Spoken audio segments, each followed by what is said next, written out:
Welcome, everyone. This is the Rotary E-Club of Silicon Valley. And every week we work to bring you the stories of people doing amazing things or thinking amazing things or proposing amazing things in such a way that we can make the world a little better globally, locally, and digitally. And in regard to what we do this for, we are part of Rotary International, 1.2 million members around the world, 36,000 or so clubs of people who just want to see improvement in all sorts of cool ways and to improve the lives of others in particular. Our speaker today is Ophelia Deroy.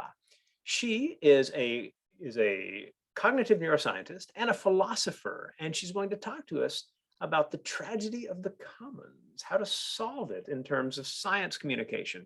You read a little bit about her bio coming in, and we are very happy to have her. Ophelia, I hand the microphone over to you. Thanks, Rushton. It's really an immense pleasure to be here and to speak to everybody online about this issue, which, as I will explain, has really been growing as part of my awareness and concern linked to the sharing of science. But first, let me maybe sort of bring you back to your own first experiences with science. And here is probably something that, at least for some, will connect to some childhood memories: a visit to a natural history museum. For those who were lucky to have found themselves some interesting fossils in the ground, that might be a more direct experience. But you can also remember just staring at the stars with a parent or a sibling, or staring at the stars via a planetarium, like from this picture. You might also remember just discovering cool things about the natural world by looking at a microscope that was just brought to you, or brought at school, or maybe borrowed from a science lab by one of your siblings. This is all a sort of first experience with science, full of curiosity and excitement. And when we look at children, I think we can see the huge improvement that science education has brought to them and to their futures. At the same time, when we talk about our relation to science, it's very difficult to ignore the dark side of the way people have received science, that is by opposing it. This is coming from a famous documentary on Flat Earther, who, although seemingly innocuous, seem to also destroy the faith in evidence and rationality. More to the point, when it comes to societal challenges like fighting epidemics, we know that the resistance against science actually makes people distrust common remedies that could really alleviate health problems. Here, we don't need to go to the COVID crisis, which I think everybody is maybe too aware of.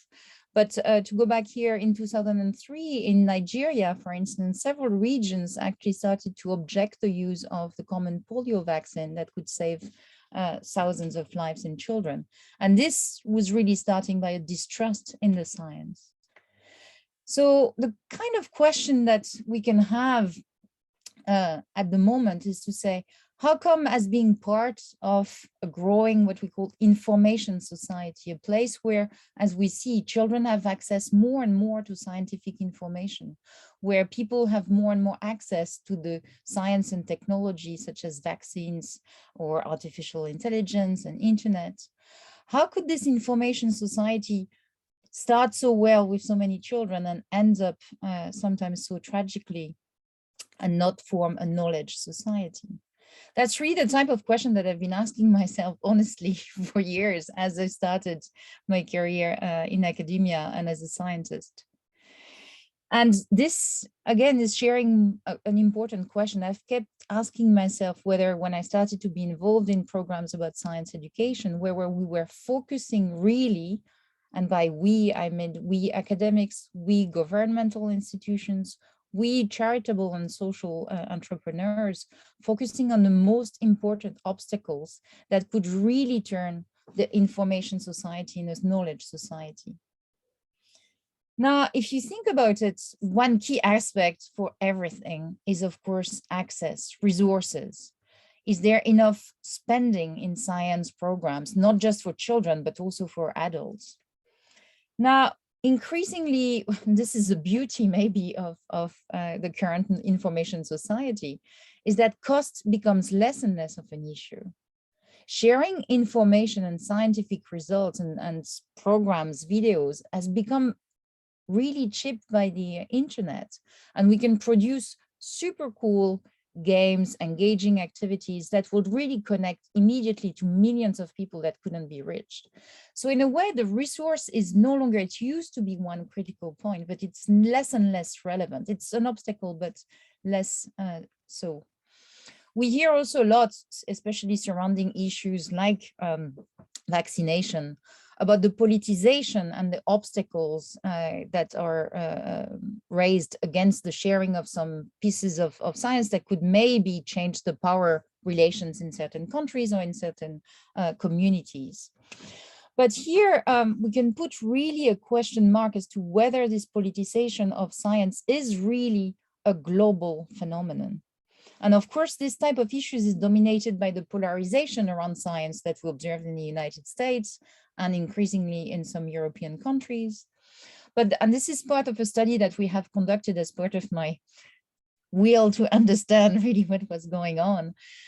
We tried in a very large scale survey to see how politicized our relation to science was.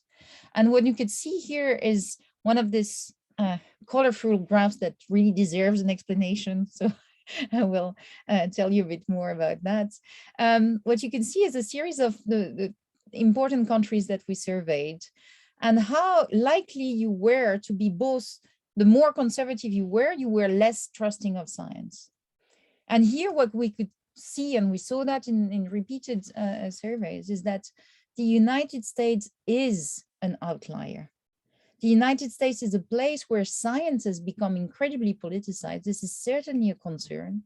But when we go to other countries in Europe, such as Germany, France, but also other countries such as Turkey or Bangladesh, then science is less politicized. People actually don't have, because they have more of a religious or conservative meaning, don't have for that very reason a higher distrust against science.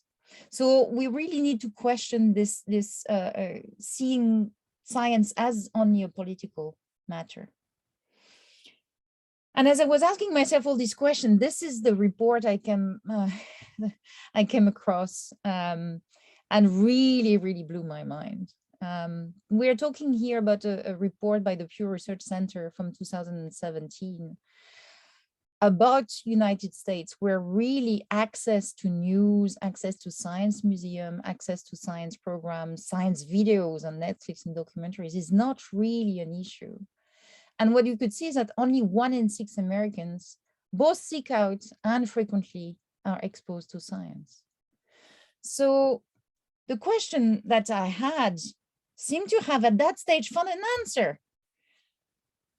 This is an access problem. The science is there, but people don't get to access it, even in places where it's abundant. So for years, I worked towards one goal, to increase exposure to science. I organized exhibitions with museums, I worked on applications and so on. But then, like many things, and I hope it connects to some of people around, that the solution is only as good as the problem that you have managed to identify. And I think that's exactly the kind of plateau we have reached with this type of engagement and increasing of exposure. Why? Well, because there was another part of that report that I didn't really attend to at the time and really rediscovered a couple of years ago, which is that of the consumers, they're the actives, but there was what I could call the dark matter of science outreach and science communication. They're the casual consumers, people who will get some scientific news and some exposure, but the other ones were not people, as I thought, that didn't have exposure to science. They were just not interested. They come across scientific contents on social media. They live near a science museum. There are tons of events.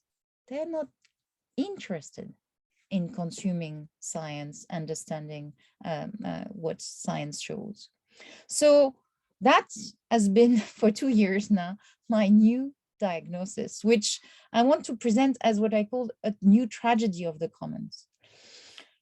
Maybe it's because of my background. I studied a bit of economics in the past, and I've been thinking a lot in other works about the tragedy of the common as the classical way, an over-exploitation of common resources. The way the tragedy of the common is usually set up is to say, well, you have a field and then everybody can put their sheep to feed on that field. But if people realize that they can put 1 or 2 more sheep and become richer, then everybody will tend to surexploit the common field and the common grass, up to the point that the common resource gets depleted. It's a very, very common problem that is faced in many areas and domains. But if you think about it, science is exactly the opposite. What we have is an underexploitation. The resource is there. The resource is abundant. It's not that difficult to share it via social media, via easy school programs, via other form of engagement. But it's just that people are not interested in using it. So can we solve this new tragedy of the common with new solutions? And I really think we need some fresh thinking here. And for that, I've started a new network around the Terra Cognita label, which is a charitable network of people who want to actually transform science communication to solve this tragedy of the commons. And here, how I think actually digital resources in part are part of the solution. What we have, and here I will bring you back to the beginning of the talk, but also probably our beginning into science, or first baby steps into the world of evidence, questions, explanations, theories, wonder. When we were interested in dinosaurs, the stars, or the microscope, what we could do is follow an individual interest. There is a famous quote by Aristotle, which says that humans are the only curious animal. We need to get a sense of what people's curiosity, not just give something which is one size fits all, but really fits individual interest. Now, question, we have recommendations engines for everything, for music, cinema, the shoes you will buy, the books you will read, the restaurants you will go to. Here's the first goal. Why don't we harness the power of recommendation to actually get at what people are curious to know about? And this, surprisingly, is done at very micro level, maybe by one magazine, but not at the massive level and not by institutional programs and universities. Try to get a sense of what people are interested in by collecting other evidence on their previous choices. There is a problem with the individualization, though, which is something also that we can think about, is that by making things more individual, we may lose some basic ground of common knowledge, which is really fundamental for science. Science is not something you get to know. It's not like the cool restaurant that you get to know, and probably it's better if not too many people know about it because you want to keep it secret. Science is exactly something where you want to know and realize that everybody around you also knows. So there is a peril of making science too individual. And here what you can think about is ways to also use our digital resources, things like gaming, things like likes and emotional engagements, both online but also through events, to make people realize that everything that they get at is a common curiosity, is driven by common interest, and driven by a common recognition of evidence.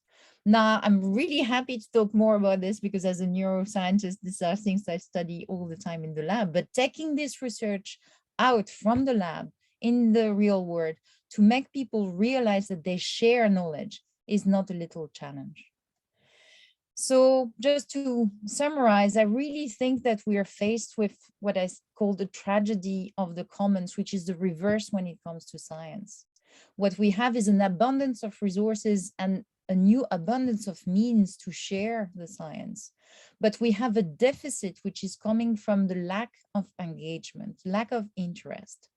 Not that people are not trying, but we haven't put our best efforts into it. Why? Because we know how to engage people, but usually we use these resources, or people use these resources to sell products, to sell experiences. We can use recommendations and individualization and mutualization, not to sell, but to help people to actually know better and make their best informed decision for their lives. Thank you for your attention. Wonderful. Thank you very much. Before we start into the questions, what I'd like to do is introduce the group that we have on the recording. If you would wave at the camera when I mention you, and if I get anything wrong about where you are, then just let me know in the chat, and I'll be happy to own up to that. In California, we have two of our members. That would be me, Rushton, and also Cecilia, and we have a member who is in Germany. That would be Manu. All right, Manu, wave at the camera. Good man. A member who is in Switzerland. That is Alexandra. Alexandra, thank you for joining us. We have guests we're very happy to have with us. We have Bianca, who is in Germany. We have Melanie, who is in Michigan. And we have John, who is, I believe, in Maryland. So thank you everyone for joining us. We'll start into our questions. And the first is one that comes in from Heather, and it's about elections and science. So what might we do in elections that would prevent the politicization of science? So I guess in that case, that's really dominated by some very political issues related to certain bits of science. And I think that, clearly there are two topics that come to mind, the COVID vaccines and climate change. Then maybe you can cite a few others like theories of natural evolution, flat Earth, have been much discussed. But again, I think what we are doing by focusing on this is forgetting that even people who have disagreement and they might have been, they might have become political in some context.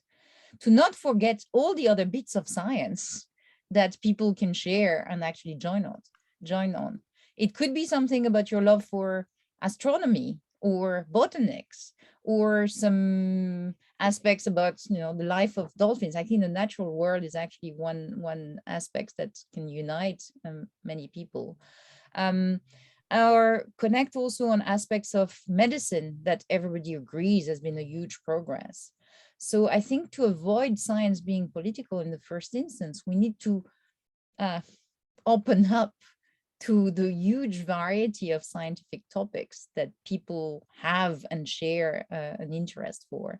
So as to realize that the problem is not the science, but the problem is, what do we see as the common future about these issues of reducing emissions, changing the economy, or deciding to pass on certain social restrictions, which are political issues.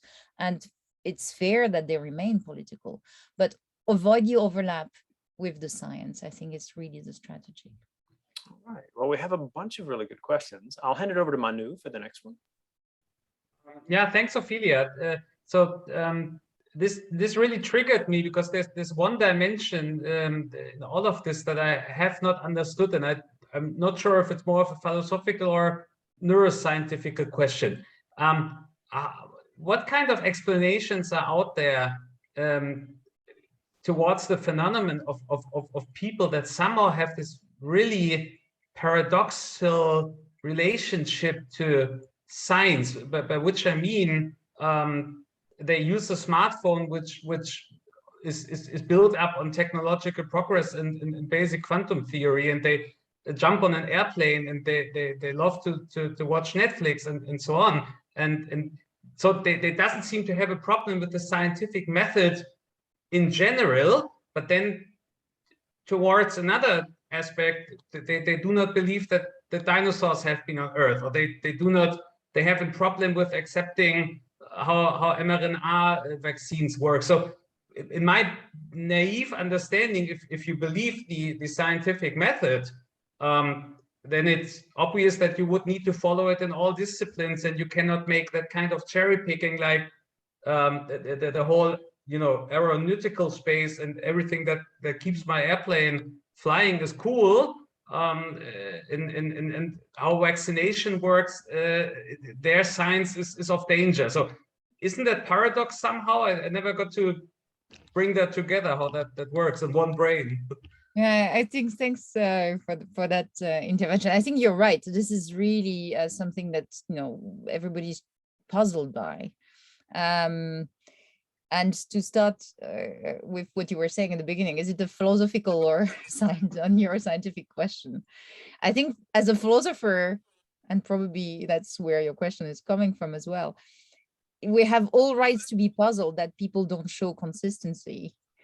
As a neuroscientist, it's not surprising at all. Consistency is not a feature that helps survival.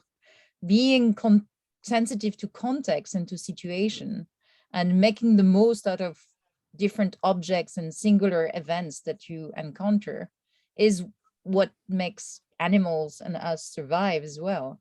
So what we see in as a puzzle from a rational perspective, thinking how could you accept one output of science, which is technology of mobile phone, and refuse the other part of science, which is vaccination or natural evolution.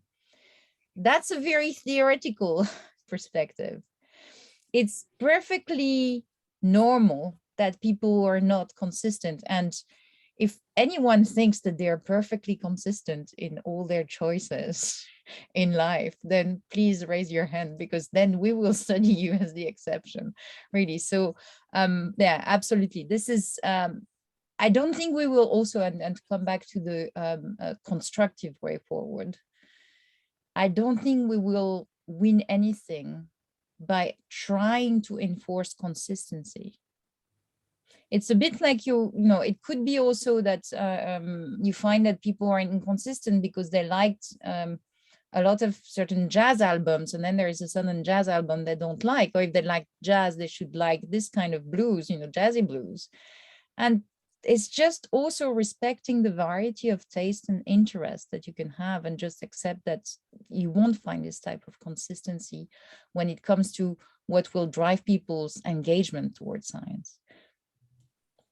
That's fantastic. To methodology. So Cecilia asks about the statistics that you gave earlier: 17% interested, 49% not interested. Can you talk a little bit more about how those figures came to be within the research? Yes, no, absolutely. So this is more of a sort of social science research. So it's surveys that are sent by the Pew Research Center. In that case, it's a representative sample of, if I'm correct, something like 18,000 Americans.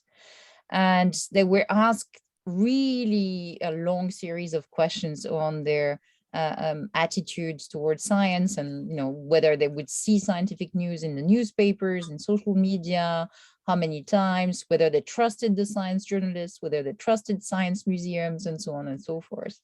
And the report is extremely rich and detailed. The unfortunate aspect, I guess, comes from the funding of that place, from the Pew Center, is that it's only on United States.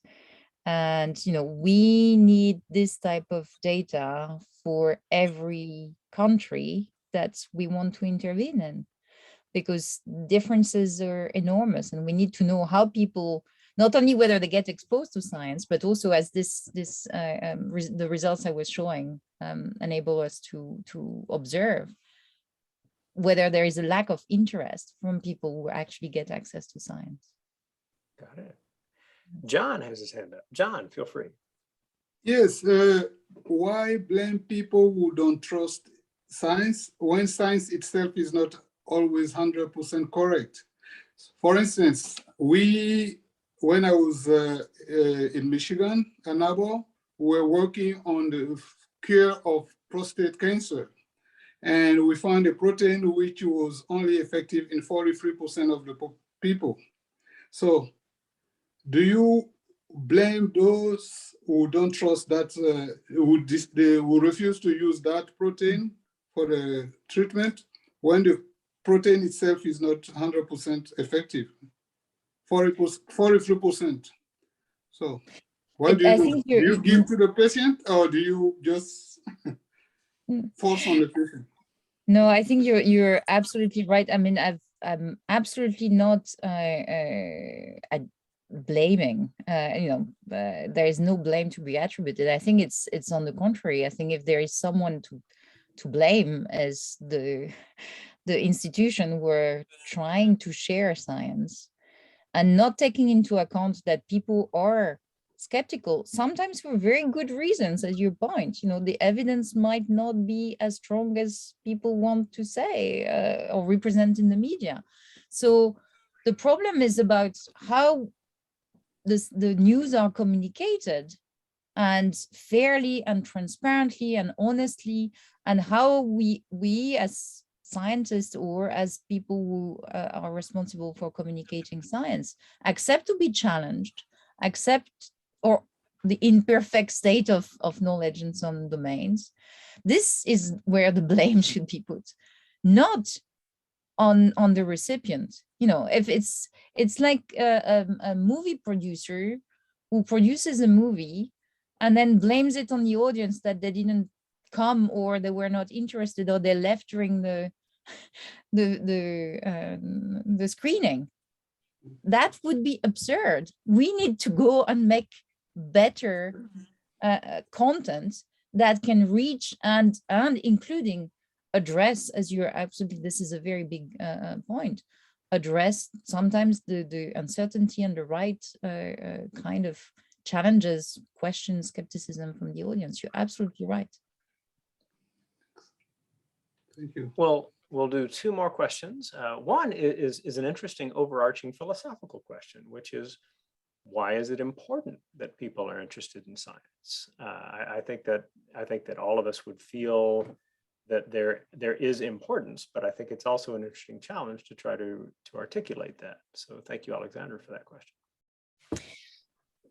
I think that's the again, we need to be worried about any universal claim. I'm not saying that it's an absolute necessity to be interested in science, that we're missing out in our attempts to interest lots of people who could be interested in science is the failure. So I don't want to say that you cannot live a meaningful and happy life, and a moral one, without actually getting access to science. Whether you can be a fully informed citizen on certain issues without access to the relevant facts is a very big question for political philosophers these days. Do you need a minimum knowledge about certain facts and states of evidence in order to be provided with the right to vote or the right to take a decision? I think that's where really we're getting into serious questions about the right to autonomy being also grounded in some form of information. And here it's very complicated. It's not a parallel that is easy to make, but we don't let children make lots of basic choices because they have no idea what these choices amount to. So in the same respect, would you leave a patient make some choices if they have not sufficient idea of what these choices amount to? What you shouldn't is think that because they're provided with the information, the choice is clear that this will be the pro-science or the one that other scientific pointers would recommend. It's perfectly fine to know the science and refuse to go along with the science, but not knowing it might be a problem. And I think that's really where we get into maybe this explicit issue about not having sufficient understanding of what your choices amount to. All right. And as a final question, could you tell us a little bit more about Terra Incognita? Yes, absolutely. So that's, as I said, I was really always passionate about sharing science in many ways. I find it's a fantastic way to get out of academia, meet real people. But also I train a lot of young scientists, and I think there is a sort of crisis of vocation in many when they join a PhD program, or they try to find a sense of what they are doing, and really to put them in contact with the public through science communication, give them a chance to share what they have learned with others, was really hugely empowering, especially for people who don't come from academic backgrounds and sometimes feel a bit less at ease in academia. It's really, really immensely positive. And I've done that in many years when I was in the UK. But as I said, my thinking has really evolved by seeing this type of question, which is the dark matter of science communication, the people who actually see that it exists, but are just not interested.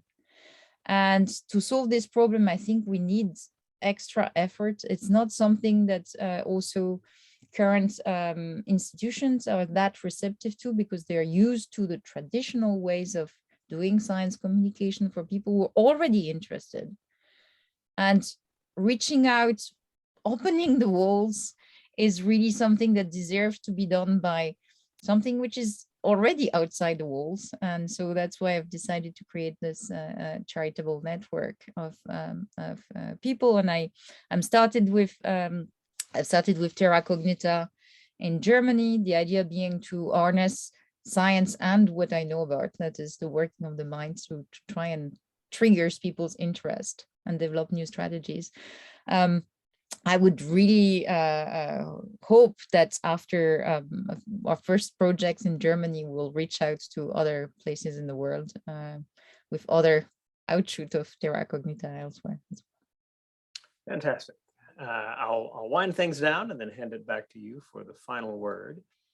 All of you who have joined us for the recording, thank you very much. It is good to have such a geographically broad representation in our meeting as well. If you are joining us as a Rotarian and watching this recording, and you would like to use this as a makeup for a missed meeting in your own club, then a little farther down the page, you'll find our attendance survey. Just fill that out properly and you'll be able to share that with your club secretary. And then at the end of the page, you'll find our forum, the Discuss, DISQUS section, where you can leave thoughts about what you learned as a part of this talk or any other piece of our meeting. We hope that you are finding that the different things that we do are things that inspire you to think of ways that you can make the world a better place. And we welcome your comments as well. Feel free to respond to others in that space. Ophelia, we always like to hand it back to our speaker for the final word, and so I hand the microphone back to you. Thanks. Well, I wanted to say how first happy I was to share a bit of my, hopefully, not just science, but also enthusiasm and passion for this issue.